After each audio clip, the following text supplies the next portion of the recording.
Je vais répondre à la première question sur les débordements à Mbacké. Alors évidemment, tout dépend sous quel angle on va aborder cette problématique. Si c'est pour voir évidemment les atteintes à l'ordre public, les troubles à l'ordre public, la faute est imputable à son meneur et à son leader, à savoir Ousmane Sonko. Mais moi, ce qui m'intéresse, ce n'est pas forcément l'acte en lui-même, les conséquences finalement des troubles à l'ordre public, c'est la causalité, c'est tout ce processus qui explique finalement qu'on en est venu eh bien, à ces dégradations ou pillages. Et là, force est de constater que la faute est plutôt imputable, et j'allais dire exclusivement au président de la République. Si on devait comparer finalement les manifestations qui ont été organisées, les grands rassemblements qui ont été organisés jadis par l'opposition, tout s'est toujours très bien passé. C'est à partir du moment où il y a des interdictions qu'il y a évidemment un risque de chaos, un risque de trouble à l'ordre public. Et je dirais que Macky Sall, d'un point de vue stratégique, le fait sciemment. C'est-à-dire que ces interdictions, en réalité, eh bien, elles répondent à une stratégie politique de la part de Macky Sall. Alors, je ne sais pas si c'est, en tous les cas, pour installer le chaos et que cela lui serait profitable, mais si l'on regarde et si l'on fait attention aux sorties du ministre de l'Intérieur ou à d'autres hommes politiques rattachés à la majorité présidentielle, force est de constater que PASTEF, finalement, eh bien, est traité comme un parti paria qui se met en marge finalement de la République sénégalaise, et que confier la République sénégalaise entre les mains d'Ousmane Sonko serait assurément eh bien, une sorte de mépris vis-à-vis des fondateurs de cette République sénégalaise. Donc, il y a, je pense, à travers cette stratégie, une volonté de la part de Macky Sall de vouloir, et ça a déjà commencé d'ailleurs depuis fort longtemps, de coller une étiquette à l'opposition, mais en particulier et a fortiori à Ousmane Sonko et à son parti PASTEF, de dire ce sont des anti-républicains. Ils représentent un danger finalement pour la nation sénégalaise, pour sa stabilité, pour la paix dans ce pays. Et là, on voit bien que toute la stratégie politique est, éventuellement, lorsque cela est possible, d'encourager d'une certaine manière le chaos. Parce que ce qui représente la stabilité, eh bien, c'est le président de la République, Macky Sall. Et on pourrait en arriver finalement à une situation où le président de la République eh bien, déclare l'état d'urgence, ou alors même, on pourrait l'envisager, les deux d'ailleurs pourraient voir le jour simultanément, ce serait la possibilité de repousser sine die l'élection présidentielle. Tout est absolument envisageable. Pourquoi? Pour une raison très simple, c'est que Macky Sall sait très bien que en se déclarant pas, mais on voit bien que depuis quelque temps, il pose des actes de candidat à l'élection présidentielle, même s'il utilise les moyens d'État. Lors de sa dernière sortie, par exemple, à Thiès, on voit bien qu'il pose donc des actes de candidat à l'élection de 2024, et c'est qu'il y aura une opposition très forte, pas seulement de l'opposition politique, mais aussi d'une résistance d'une grande majorité des Sénégalais, et que s'il peut à cette occasion eh bien, causer une sorte de chaos, dans le Sénégal, cela lui sera évidemment profitable. Donc, je pense que malheureusement, ce qui s'est passé à Mbaké doit être condamné, ça va de soi, mais que la faute eh bien, revient principalement à Macky Sall. Parce que si les libertés de manifestation, si les libertés d'expression et si la démocratie, de façon plus générale, eh bien, pouvaient tout simplement être plus vivantes au Sénégal, nous n'assisterions pas à ce genre de scène malheureuse. Seulement, je le répète, cela ne semble pas être aujourd'hui la priorité de Macky Sall. Bien au contraire, cela correspond eh bien, à sa stratégie de vouloir à la fois isoler le PASTEF et de le qualifier de parti hors la loi, avec évidemment comme cible son leader, et d'aller en roue libre vers 2024 comme étant le garant finalement de la stabilité et des institutions républicaines du Sénégal. Deuxième question. Oui, évidemment, c'est ce qui est recherché par Macky Sall, d'avoir la posture d'un bon père de famille qui gronde ses enfants lorsqu'ils font une bêtise. Il incarne au mieux dans ce genre de contexte, lorsqu'il y a un trouble à l'ordre public, eh bien le président, celui qui est le symbole de la stabilité et celui qui garantit aussi les institutions finalement sénégalaises. Il est évident que là, il joue un rôle qui lui va à merveille, qui est très positif pour son image. Donc, je le verrai pas sous cet angle-là. Moi, je le verrai autrement, c'est-à-dire que on est le père fouettard, c'est-à-dire celui qui va causer finalement ces troubles à l'ordre public, il les incite, en tous les cas par l'interdiction des manifestations organisées par l'opposition, et une fois que le mal est fait, il intervient comme, je le répète, un bon père de famille qui rappelle l'état de droit, la République, les principes de la République sénégalaise. Je pense que c'est plutôt, pour ce qui me concerne, une posture irresponsable de sa part, parce que on voit bien que tout au long du processus, Macky Sall a une responsabilité, mais pas forcément celle de leader. Et c'est ça qui me choque le plus lors des derniers événements d'Mbaké. Il a plutôt finalement une responsabilité pleine et entière. Au tout début, dès lors que il va y avoir une interdiction de ces manifestations, et on va faire en sorte que l'opposition ne puisse pas s'exprimer, et puis on va à la fin du processus rappeler tout simplement l'état de droit après qu'il y ait des troubles à l'ordre public. Moi, je n'appelle pas ça de la responsabilité d'un leader. Je pense que c'est plutôt extrêmement dangereux d'amener le Sénégal vers cette voie-là. Il n'y a jamais eu de la part de Macky Sall une volonté d'apaiser le contexte politique. Il n'y a jamais eu de la part, et je pense que ce serait plus responsable, et ce serait évidemment, je pense là, la vocation d'un leader de se prononcer par rapport au troisième mandat. Mais il ne le fera pas, évidemment, il n'a aucun intérêt à se déclarer à ce jour. Il est bien trop tôt pour le faire.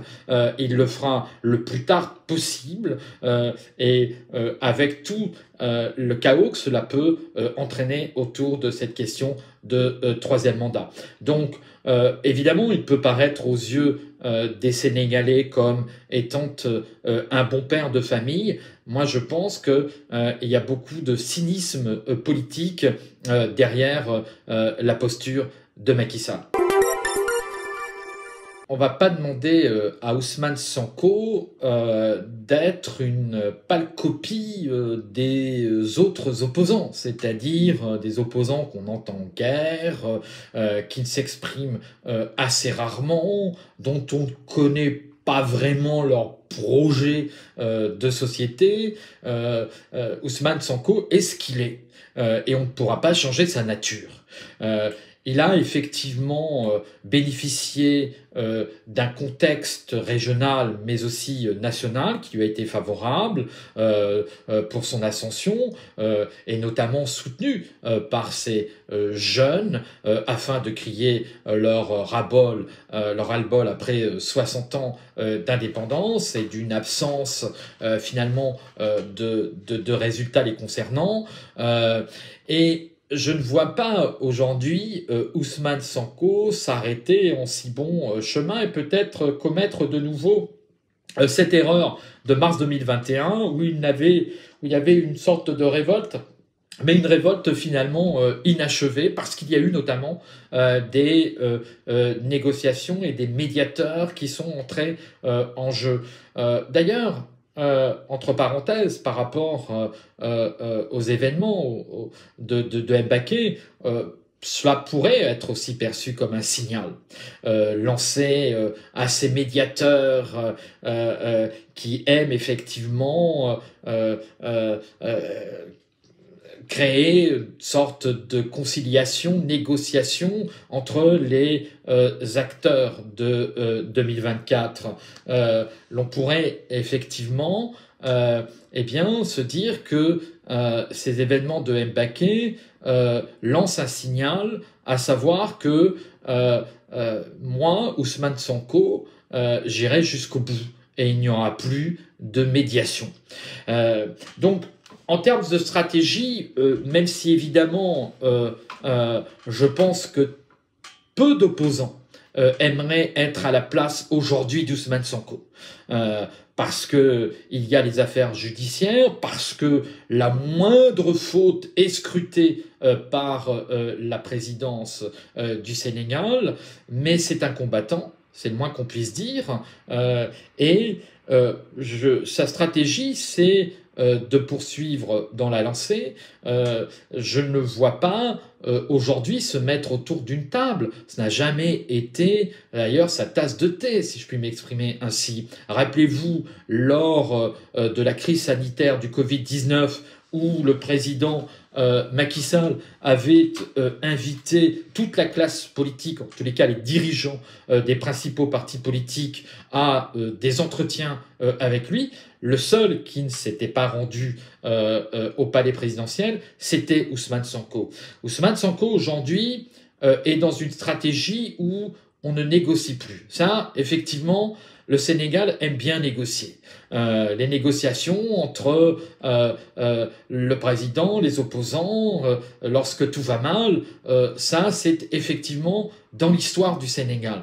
Mais je pense qu'Ousmane Sonko incarne une nouvelle personnalité politique qui est déterminée, qui veut aller jusqu'au bout et qui veut changer absolument les choses au Sénégal.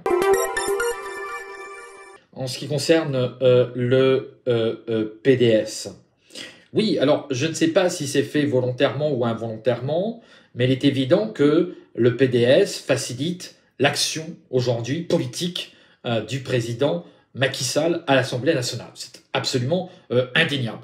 Le PDS a beau dire, par exemple pour ce qui concerne la déchéance de Mimi Touré, que c'est à son époque où elle détenait la majorité à l'Assemblée nationale qu'ils avaient voté cette loi, il n'empêche que tous les actes posés par le PDS sont aujourd'hui favorables à Macky Sall.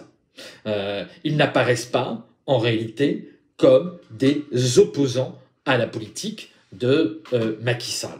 Alors, demander de savoir si quand est-ce que Karim Wade reviendra. Bon, je n'ai pas cette information, j'en suis absolument désolé pour vous. Tout ce que je peux vous dire, c'est l'intérieur, vous décrire l'intérieur du PDS, ce qui s'y passe. Et pourquoi aujourd'hui le PDS se trouve dans cette situation.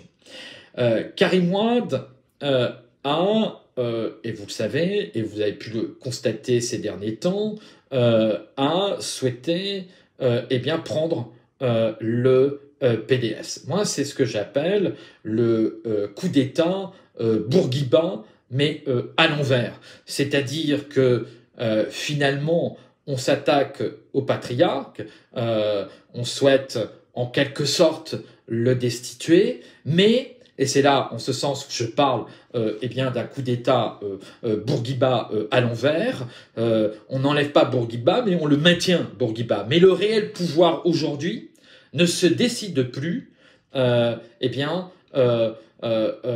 le cabinet de Maître Abdoulaye Wade. Le vrai pouvoir du PDS, c'est Karim Wade qui l'incarne. Et j'en sais quelque chose, puisque indirectement, j'ai participé à cette prise de pouvoir de Karim Wade au sein du PDS. Alors, pour ce qui concerne son retour, évidemment, cela dépend essentiellement de la résolution judiciaire du cas donc de Karim Wade. Sans cela, il n'y aura pas de retour de Karim Wade. Et c'est là où on voit une fracture très forte qui s'est installée au sein du PDS entre l'amnistie et la révision judiciaire. L'amnistie, elle était voulue finalement par les politiciens, les politicards, ceux qui ont une vraie expérience de la politique au Sénégal. Doudou Wade d'ailleurs incarnait cette volonté d'aller vers l'amnistie. Il disait qu'après tout, on va nous l'imposer, nous on demande rien, et puis on la prendra, parce qu'on sait très bien qu'une révision judiciaire, même si elle est enclenchée, ça prendra beaucoup trop de temps. Or, l'on a à l'horizon des échéances électorales, et là en l'occurrence, vous avez 2024 dans un an.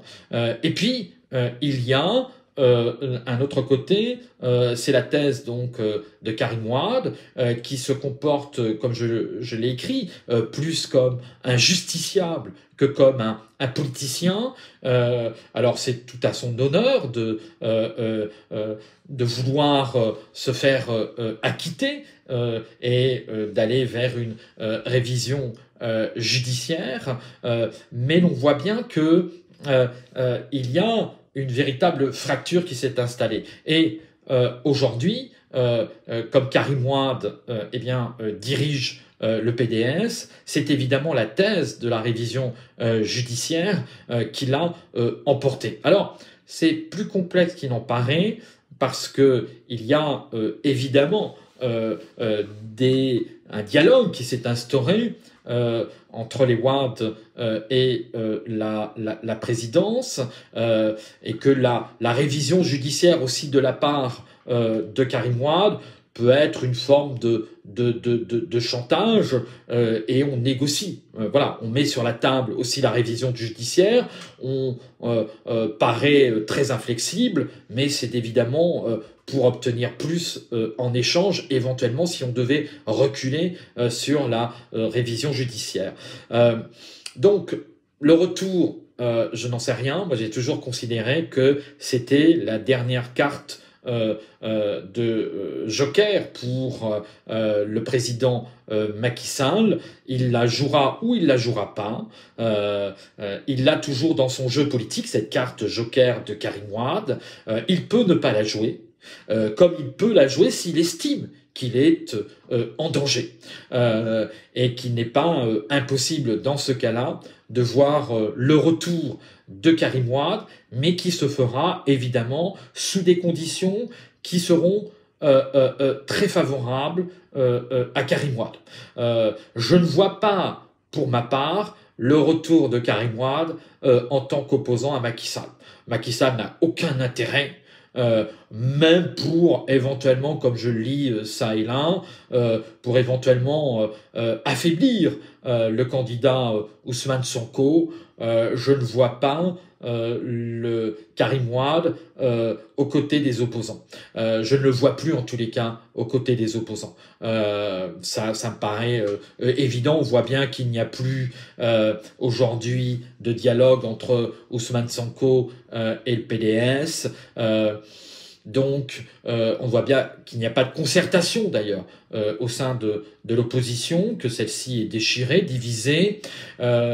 Donc, oui, pour un retour de Karim Wade, s'il a lieu, je ne suis pas certain aujourd'hui, je ne peux pas vous l'affirmer, mais s'il a lieu, il se fera évidemment sous des conditions très favorables pour Karim Wade.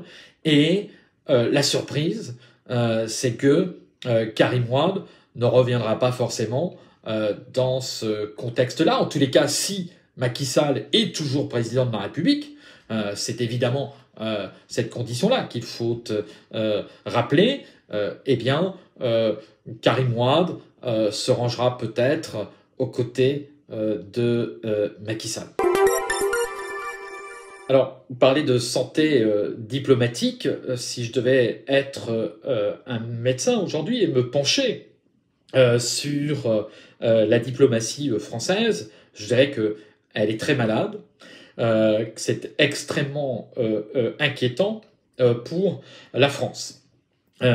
Jamais la France et sa diplomatie n'avaient été aussi contestées, que ce soit par la Centrafrique, que ce soit par le Burkina Faso, que ce soit par le Mali. On voit bien aujourd'hui également que le rapprochement qui pourrait se profiler entre la France et l'Algérie met en émoi le Maroc. Bon, là, on pourrait l'imputer finalement à des considérations géopolitiques. Mais pour ce qui concerne l'Afrique de l'Ouest, la diplomatie française est sans doute à mettre sur le banc des accusés. Parce que si la France aujourd'hui est aussi malade, c'est que nous n'avons pas eu une diplomatie à la hauteur de l'évolution qui était en cours en Afrique. On a eu finalement une diplomatie qui a vécu avec ses certitudes du passé. On a eu une diplomatie qui n'a pas été capable de percevoir, d'analyser les changements en cours en Afrique. J'en veux pour exemple, encore pour vous dire ce que je dis est malheureusement une réalité d'aujourd'hui. L'ambassadeur au Niger, qui est pourtant un pays conquis et qui a répondu dernièrement sur son Twitter. Il adore tweeter, c'est un des ambassadeurs notamment qui tweete le plus, qui adore tweeter et qui a dit que l'eau finalement au Niger, si vous aviez de l'eau potable, cette eau potable elle est européenne. Ce qui évidemment, ça a été un peu d'ailleurs la même discussion. On pourrait faire un parallèle avec le TER français, eau européenne, mais il ne faut pas se faire d'illusions. En réalité, même si cet ambassadeur s'est excusé, ils disent tout haut ce qu'ils pensent tout bas, tout simplement. C'est-à-dire que lorsqu'ils vous accordent des aides, vous devenez d'une certaine manière leur propriété. C'est le cas du TER ou le cas de l'eau potable au Niger. Et vous voyez bien que finalement, cette diplomatie française n'a pas été capable de faire la transition. Cette transition qui aurait été nécessaire et indispensable. C'est de percevoir finalement les États africains différemment. Ils n'ont pas changé de logiciel. Ils sont encore finalement coincés dans leur passé colonial et post-colonial ça rend évidemment nos diplomates absolument inutiles, je le dis. Ils ne sont pas à la hauteur des enjeux et des défis qui sont actuellement en cours en Afrique. Et c'est pourquoi, tout simplement, on est absolument incompris, on n'a plus de politique, et jamais, je crois que la diplomatie française n'a été autant bousculée. Rappelez-vous au Mali, où l'ambassadeur malien a dû quitter le Mali, ou encore le dernier tweet finalement de l'ambassadeur français au Niger qui a été vivement critiqué. Voilà, donc on est vraiment dans une situation assez grave. C'est une vraie question, c'est intéressant. C'est de savoir finalement si la France serait capable d'abandonner en cours de route un allié. Elle ne l'avait pas fait pour Ouattara. Elle avait estimé que la situation qui prévalait en Côte d'Ivoire pouvait expliquer un troisième mandat de Ouattara. On pourrait très bien se retrouver dans le même contexte au Sénégal. On en a parlé largement sur la politique interne, à savoir qu'il y aurait un chaos et que Macky Sall serait finalement la voie raisonnable de la stabilité et qu'il serait donc soutenu par différents acteurs au Sénégal. Donc la France pourrait évidemment parier sur cette hypothèse-là. Moi, je pense à la jurisprudence de la Côte d'Ivoire. Il est évident que la France, pour en tous les cas, deuxième mandat de son président, Emmanuel Macron, a décidé de faire renaître la France en Afrique. Ce qu'on appelle la renaissance française en Afrique. Et qu'elle ne peut pas se permettre de perdre les deux citadelles que sont la Côte d'Ivoire et le Sénégal. Elle ne peut pas. Elle ne peut pas se permettre. Donc, elle pourrait en effet être capable de renier sa doctrine de la démocratie, de dire non, pas de troisième mandat. Elle pourrait renier, comme elle l'a fait finalement pour la Côte d'Ivoire, en prétextant que voilà, le contexte politique est particulier, avec une guerre civile dans le passé, et qu'il convient de stabiliser ce pays-là. Et on voit vraiment au Sénégal que l'on va vers ce type de configuration politique, à savoir un chaos qui est institutionnalisé et initié finalement par Macky Sall, et que la France pourrait se dire la situation est telle que, évidemment, Macky Sall présente la stabilité. Donc je crois vraiment que je vois difficilement la France, malgré tout, soutenir Ousmane Sonko. Elle pourrait le faire à la dernière minute, mais ça ne serait vraiment qu'à la dernière minute. Ça serait vraiment... j'allais dire un cri de désespoir et un ralliement de désespoir, se dire sauvons les meubles, sauvons ce qui peut être sauvé s'il devait être élu présidentiel, mais la course est encore longue, il y a encore un an, et il y aura évidemment de nombreuses surprises, et finalement le chaos arrange tout le monde. Le chaos arrange Macky Sall, et le chaos d'une certaine manière, même si il peut évidemment être extrêmement dangereux pour la France, arrange d'une certaine manière la France. La seule inconnue qu'il y a dans cette configuration du chaos institutionnalisé par Macky Sall, c'est évidemment la réaction du peuple sénégalais et notamment de la jeunesse sénégalaise. Là, cela pourrait coûter très cher à la France. Ça pourrait coûter très cher et pour le coup, je pense que on pourrait ne plus parler de la France comme on en a parlé autrefois dans cette région. Donc, la France peut, en soutenant Macky Sall et en pariant, et je pense qu'elle le fait, et on l'a bien vu notamment lors du dernier déplacement du ministre de l'Intérieur français, je pense qu'elle soutient Macky Sall, mais c'est un peu à ses risques et périls. Maintenant, évidemment, Emmanuel Macron est quelqu'un de très pragmatique. S'il sent que la situation échappe à Macky Sall, il saura faire un retournement de situation, un retournement de veste que les politiques ont secret.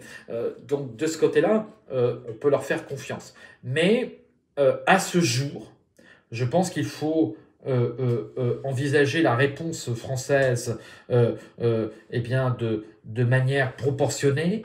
À ce jour-là, elle me semble soutenir plutôt Macky Sall dans la course présidentielle de 2024, même si évidemment personne ne vous le dira. Ça va de soi, ça ne se dit pas, mais dans les officines, c'est évident qu'on soutient Macky Sall. On aurait préféré éventuellement que Macky Sall choisisse un successeur, mais bon, même là, la situation ne sera pas aussi simple que cela.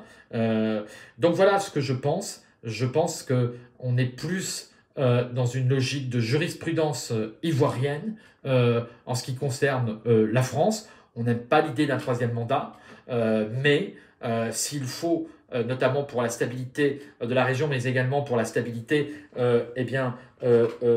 du Sénégal, on soutiendra coûte que coûte le soldat Macky Sall.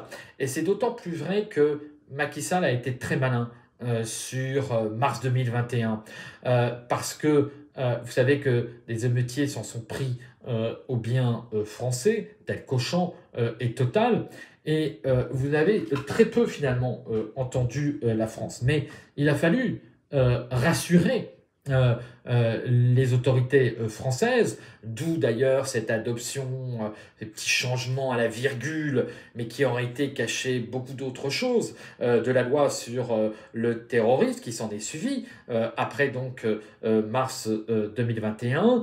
Et là où Macky Sall, comme je le disais, a été très malin, c'est qu'il a su tirer profit de mars 2021 pour dire, regardez, si vous laissez la situation ainsi, si vous soutenez Ousmane Sonko, voilà ce qu'il arrivera finalement aux intérêts français. Donc, je suis le seul rempart finalement contre ce type d'individu et il me faut me soutenir.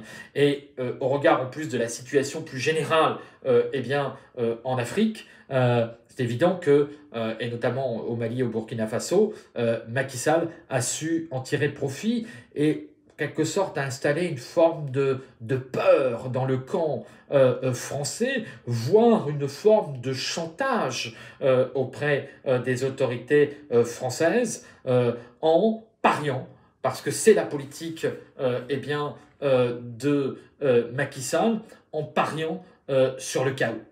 Tout simplement. C'est, je pense, essentiellement l'horizon politique et la stratégie politique de Macky Sall. Si le Sénégal devait tomber sous l'escarcelle d'Ousmane Sonko, je vais m'exprimer ainsi, évidemment, ce serait une très mauvaise nouvelle pour la France. Pour une raison, alors au-delà, j'allais dire, des considérations économiques, je pense que l'Afrique pèse pour la France, en tous les cas, essentiellement d'un point de vue géopolitique. Et si vous vous rappelez de la dernière visite de Marine Le Pen au Sénégal, celle-ci a dit soutenir la candidature d'un siège permanent pour l'Afrique au Conseil de sécurité donc des Nations Unies à New York. Mais si vous voyez finalement ce qu'elle a rappelé juste après ce soutien, elle a dit tiens, et pourquoi pas le Sénégal, le Sénégal de Léopold Sédar Senghor. Bon, je crois qu'elle ne connaît pas très bien d'ailleurs Léopold Sédar Senghor, parce que lorsqu'il a été un des soutiens de la négritude, c'était essentiellement pour critiquer l'hégémonie européenne. Il faudrait qu'elle revoie un peu ses classiques.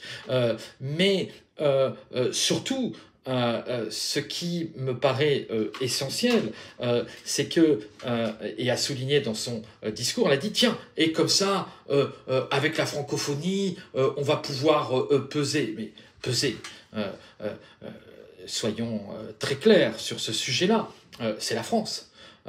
C'est évidemment tous ces États qui tombent comme des mouches et finalement qui ne sont plus, j'allais dire, aussi dociles eh bien avec la France, et on parle en particulier de Mali, de la Guinée, du Burkina Faso, de la Centrafrique, il ne faut pas non plus l'oublier, eh bien, certes, ça représente des pertes peut-être économiques, mais ça représente aussi surtout une perte géopolitique. C'est-à-dire que l'influence française, et notamment à travers la francophonie, eh bien, est menacée. Est menacée tout simplement de disparition. Et c'est ça qui est en jeu, finalement, aussi dans ces élections et dans l'élection de 2024. Il y a un risque pour la France d'être moins influente sur la scène internationale dès lors que, eh bien, il y a une bascule de ces anciens États colonisés francophones qui, eh bien, prennent du recul par rapport à la France. Et quand vous vous trouvez dans ce genre de situation, eh bien, vous êtes forcément dans une situation, d'un point de vue géopolitique, très délicate. Vous pesez moins, parce que la France a besoin du multilatéralisme. La France, à elle seule, finalement, même si c'est un pays important, évidemment, sur la scène internationale, il ne s'agit pas de dire le contraire, mais face notamment à la Chine et aux États-Unis, si elle veut peser dans les négociations, elle a besoin d'amis, comme les États francophones africains. Voilà. Donc c'est véritablement ça la menace qui pèse. C'est une menace essentiellement géopolitique. Pour l'économie, bien sûr que ça a une incidence, il ne faut pas le nier, d'autant plus pour le Sénégal, où la France, évidemment, reste le premier partenaire économique, mais pour moi, à moyen terme et long terme, la perte serait essentiellement, la perte entre guillemets, ça va de soi, je parle d'une perte d'influence. Voilà, elle serait essentiellement à ce niveau-là. Sur l'ingérence française en 2024. Non, il ne faudra pas attendre 2024 pour que la France se préoccupe des résultats de l'élection présidentielle. Il est tout à fait normal que dans les chancelleries d'ailleurs, et ça ne vaut pas seulement pour la France, on s'intéresse déjà à l'élection de 2024, mais pour la France, la question 2024 s'est déjà imposée au lendemain de mars 2021. Je peux vous assurer qu'à l'ambassade de France ou encore à l'Élysée, on s'est réveillé avec la gueule de bois après mars 2021. Il était absolument inimaginable pour la France et l'État français d'imaginer un seul instant que des biens français pouvaient être pris pour cible. Alors certes, en mai 68, ça avait été le cas, mais la situation était quand même assez différente. Et puis là, vous avez un leader charismatique charismatique auprès de la jeunesse sénégalaise, qui incarne, semble-t-il, cette nouvelle résistance-opposition et qui peut déborder sur les intérêts de la France. D'où une forte inquiétude de la France. Et dès mars 2021, alors qu'on n'était même pas à mi-mandat de Macky Sall, pour la France, cela c'est 2024, s'est imposé. N'a pas eu le choix. Et vous voyez que la France n'a pas abandonné Macky Sall. Très rapidement, on a retrouvé côte à côte les deux présidents, Emmanuel Macron et Macky Sall. On a également apporté un soutien de conseil pour l'élaboration de la loi sur le terrorisme, et on voit aujourd'hui d'ailleurs ses implications concrètes. J'avais fait un édito à cette époque-là et j'avais prévenu du danger de cette loi sur le terrorisme, et on voit bien notamment avec ce qu'on appelle les forces spéciales, ce terrorisme intérieur. Et puis la France, on la retrouvera aussi, et on peut parler d'une forme d'ingérence, avec notamment la dernière visite du ministre de l'Intérieur, où il s'agissait de renforcer la logistique des différents policiers pour faire face notamment aux émeutes possibles à venir. Donc vous savez, l'ingérence, elle se mesure pour la France essentiellement par rapport au soutien qu'elle peut apporter à Macky Sall. À partir de mars 2021 jusqu'à ce jour, il me semble que Macky Sall n'a pas été abandonné par la France. Alors ça ne veut pas dire que la France n'envisage pas différents scénarios, ça c'est évident qu'il faut tout le temps anticiper, mais il n'empêche que on voit bien que Macky Sall, je le répète, j'ai déjà dit dans une question précédente, mais ça me paraît essentiel de le dire de nouveau, a paru évidemment en très grande difficulté pour la toute première fois depuis ses deux mandats en mars 2021, où il a été même question éventuellement qu'il perde son pouvoir, mais il a su, après un mois d'hésitation, où on a même pensé à un forum sur la jeunesse, il a repris finalement la main et il a été capable, notamment vis-à-vis des Français, de leur faire peur. Très facile de faire peur actuellement aux Français, en disant mais regardez ce qui s'est passé déjà à côté, juste pays limitrophe, c'est le Mali, regardez ce qui peut se passer encore ailleurs, le Sénégal n'est pas à l'abri également de cela. Donc il leur a fait comprendre à demi-mot, soutenez-moi pour vos intérêts, pour la stabilité, puisque la stabilité, évidemment, est fondamentale pour les affaires. Pas de stabilité, pas d'affaires, pas de business. Donc, vous voyez bien que, finalement, l'ingérence française, elle a été imposée par mars 2021.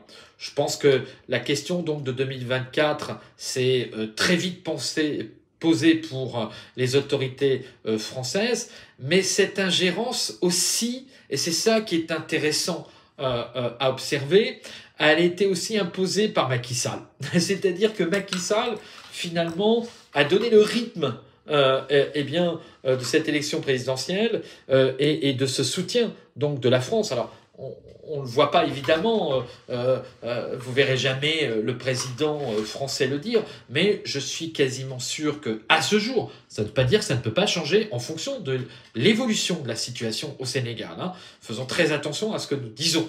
Mais à ce jour, il est évident que ça serait plutôt la jurisprudence Ouattara qui l'emporte et donc de parier plutôt sur un troisième mandat de Macky Sall. Mais je le répète, sous condition évidemment que la situation ne dégénère pas et que Macky Sall puisse contrôler j'allais dire son peuple. Voilà. Donc en conclusion, je rappelle une ingérence imposée par les événements de mars 2021 à la France, et puis une ingérence aussi imposée par Macky Sall avec cette forme de chantage psychologique à l'égard de la France. Merci.